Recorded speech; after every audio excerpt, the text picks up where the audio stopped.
Today I'll be making a video on how to install an inlay into a wooden cue case that I've made. Here I have two cue cases laid out, one with an inlay already installed, and that's this one, the closer one. And then here's a blank that I've got that I just made, and here are some inlays that I'm going to pick from and a few tools that I'll need, some X-Acto knives and utility knives and pencils, and I've got some extra razor blades, and I'll be using a measuring tape to get the dead center of where I'm going to be installing the inlay. Here's another case that I wanted to show, just to show you the complete case as it's been completed. It has a latch up here and a hinge on the reverse side, and again the inlay that was installed into the case. So anyway, just to give you an idea of what the entire case looks like. So the first thing I'll do is find the dead center of the case from top to bottom. So just looking here, we've got right at 35 inches, so we'll put the center at 17 and a half. We'll do it long ways, and then we'll also find the center from side to side. Now I'll find the center from side to side. This is about 2 inches wide, just a little bit over 2 inches wide from side to side. Actually, it looks like it's just a hair under 2 inches wide. So I'm going to put the center right here at 1 inch. And so what we'll do is we'll find us a line from here. I could actually use a square on this. So I found the center. Now I want to get a straight line across from one center to the other. That's going to be pretty good.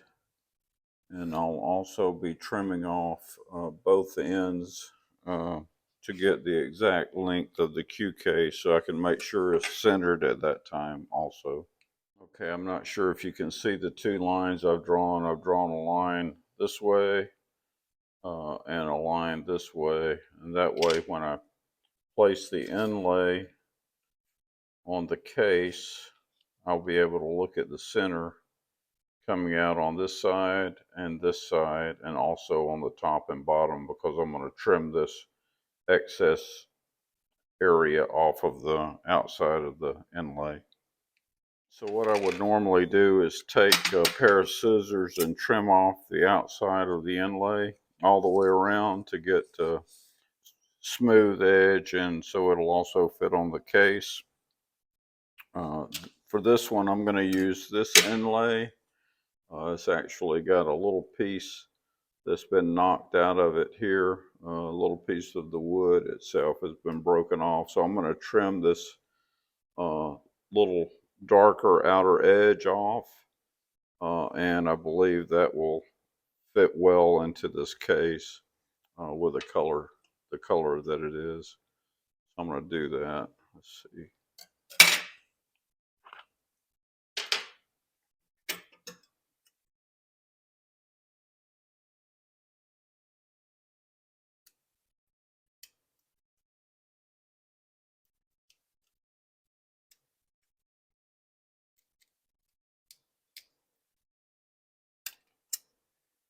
This normally comes off pretty well.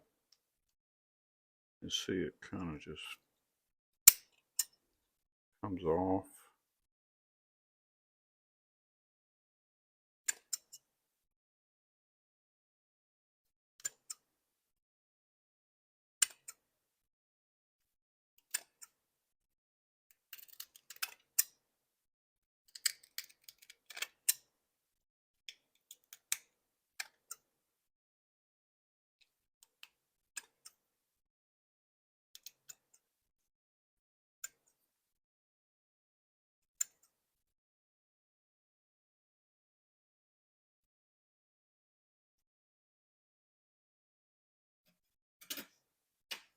And so I've trimmed all of the dark side off. And now what I'll do is I'll take a piece of sandpaper and I'll sand all the way around to make sure it's nice and smooth.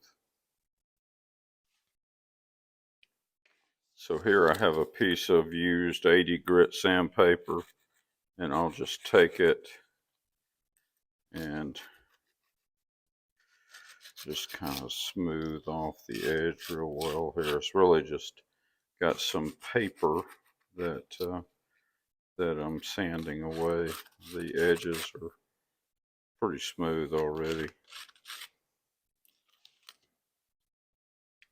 So now I've smoothed down the inlay, and you'll notice on the I call it the back side, but it's actually labeled as the front. When I get these from the seller off of eBay, he has them, or he or she has them labeled front, and so this actually goes in like that with the paper on the outside, and so this gets glued against the wood once you cut it in, and there's a good glue adhesion between the wood to wood and not to the paper. So you don't want to put the paper down, you want to put the wood down. Okay, now the next thing I'll do is I will very carefully align the inlay. It will go either way, so it doesn't matter which way you put it, as long as you get it good and centered. And so I will place it here and align the lines with the center. As a matter of fact, I think I'll go and mark center lines on the inlay itself. Now I've marked the center of the inlay from both sides each way, and now I will align that with the center lines that I have on the case. And once I've done that, I can carefully trace a line using a very sharp pencil. Yep, very sharp pencil. And carefully trace the line all the way around the inlay. And this needs to be very meticulous, and you can't let the inlay move as you're making the tracing. So I'm holding it down quite firmly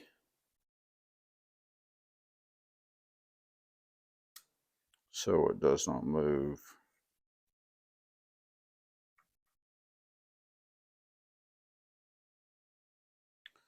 Oh, my hand's in the way so you can't see that, but you sure you get the idea. And so when I get finished, I have a very detailed line drawn here. It's probably hard to see on the camera, but you can see there that the line is pretty detailed, pretty fine line, and that works well when you're cutting into the edge. So now we'll take an X-Acto knife and we'll cut out along this line all the way around. And once we do that, we'll take a router and remove the excess waste to the depth of the inlay, and then we'll just place the inlay in there and glue it in place with a veneer glue or contact cement works very well. So I'll be doing that.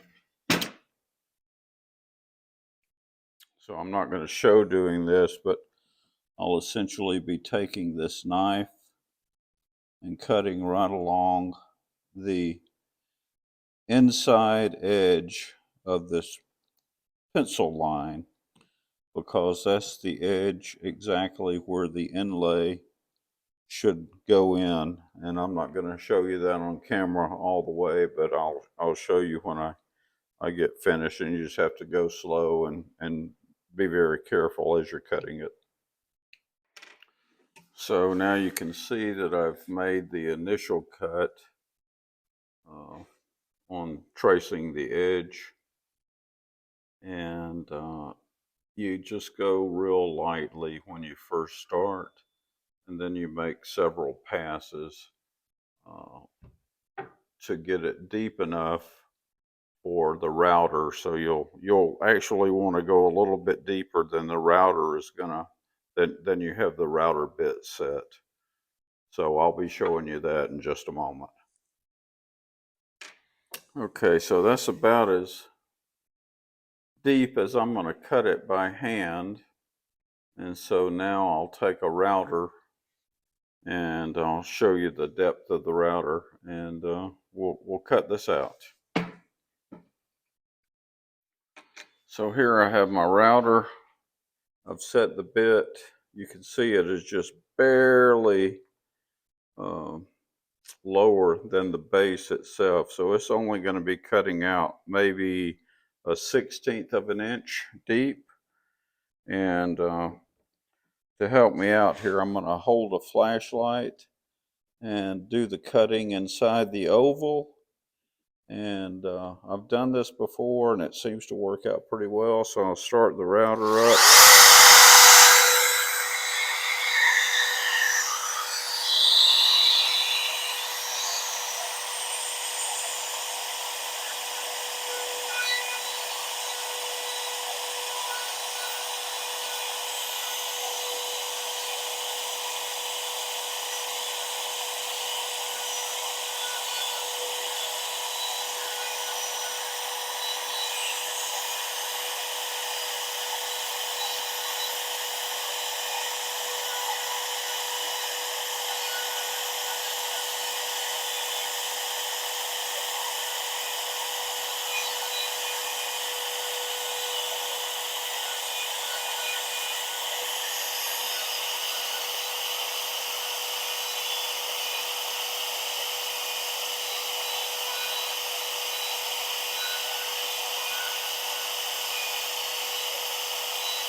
So I've done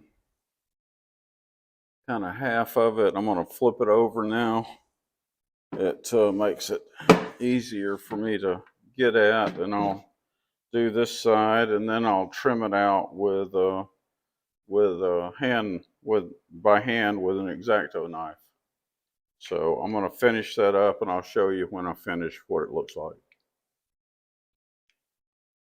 Okay, so you can still see the edges are pretty rough, but I'll take my knife and carefully go along the edges, and I should be able to trim most of this out by hand. If not, I'll take the router and go back and make another pass a little bit closer to the line. I actually found that if I take a small chisel, the edges will come up quite nicely. So when you get to this point and you've got everything traced out with an X-Acto knife, you might try a small chisel to come in and take all the edges out and get them really clean so the inlay will go in there real nicely.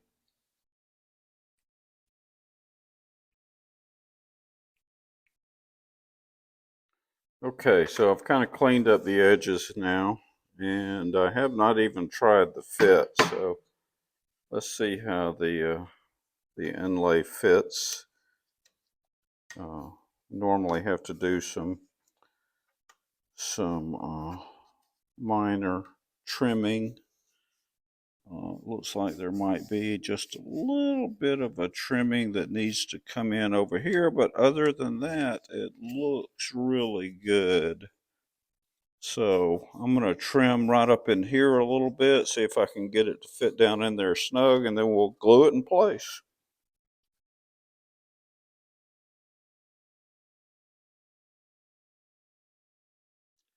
Okay, so I trimmed up the edge right over here a little bit, and now it fits very firmly in place. Very nicely. It seats all the way down into the indentation, into the cutout. So now we're ready to glue it in place, let it dry, and then we'll sand it smooth. So I haven't tried this before, but I'm gonna put a little butcher block paper on top to keep the glue from sticking to my support here for the clamps. So I'm going to put a little glue down in here like this.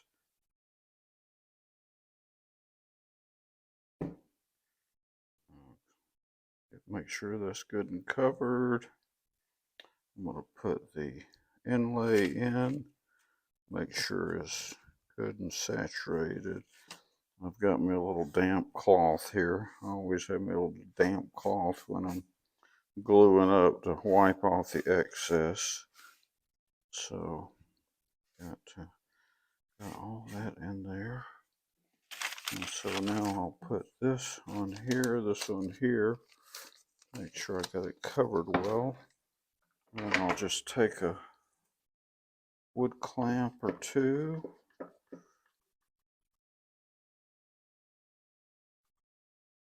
Make sure that's good and firm. And I want to check and make sure I've got that inlay in there good and seated. It is. So we'll do that. Do that again. Sometimes, you know, you got to measure twice and cut once. So do that. Just put it in a different angle here.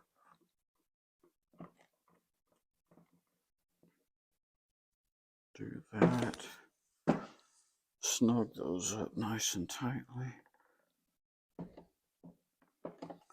And now I'll go away. It's lunchtime, so I think I'll take a lunch break and then come back and see how our inlay did. Okay, so I've pretty much finished the sanding, and there was some like adhesive that was on the inlay in between the paper coating and the inlay was like an adhesive that I had to get off. I put a little mineral spirits on it, and it kind of came off with that and a little more sanding, but kind of ended up with a 220 grit here, and I'll probably sand a little more, you know, before I do a finish onto the Q case, to make sure I get like all of this like an adhesive that's still on it a little bit, but I'll get that adhesive off, maybe a little more mineral spirits, and that'll come off, and then it'll be ready to finish. Well, when I finish making it anyway. But anyway, that's the way the inlay goes in. That's the way it looks. You can see the detail in the line around the inlay is actually pretty detailed cut between that and the router with the X-Acto knife, and then taking out the bulk with the router. Anyway, that's how to do an inlay Again, I get these inlays off of eBay. I'll see if I can find a link and include it with a video under the credits. Thanks a lot for watching.